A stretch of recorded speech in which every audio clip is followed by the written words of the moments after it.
Don't Let the Light Go Out. A story of true love, insecurities, loss, and acceptance. By Shaun Anthony Marshall. Narrated by Andy Robert. Copyright 2025. All rights reserved. Dedicated to Anthony and Rob. Very proud and honoured to have you both in my life. Chapter 1. School's Out. My school years at boarding school started when I was 9 years old.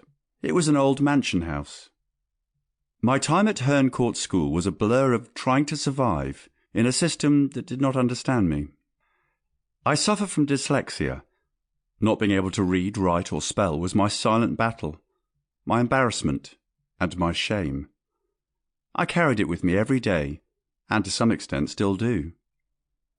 I was left at school incredibly early, 4 to 5 hours early, so there were only a few kids there. I was just left. Some older boy was made to show me around the school until everyone arrived. It was quite scary being away from home. Eventually I got used to the routine. Boarding school is all about routine. At every lesson change, a big bell was rung. It was an old school thing. I ran away twice.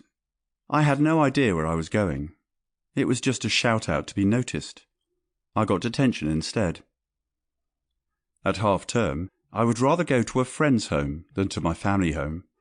I never knew anyone there, and I would have just been alone again.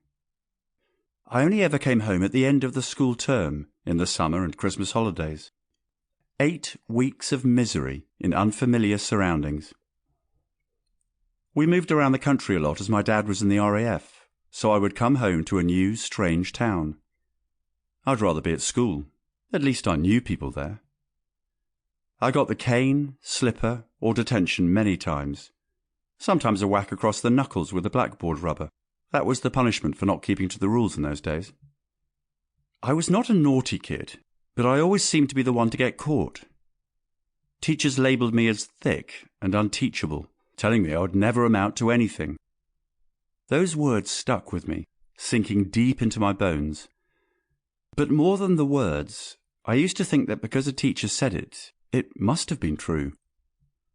I can remember most times when I came home from school on holidays, and I had to have extra tests, with special bricks, shapes, and letters, to find out what was wrong with me. Mum and Dad never said much about the tests or what they were looking for. In my young life at school, there was the absence of anything loving. Something caring, something every child should have. Sample complete. Ready to continue?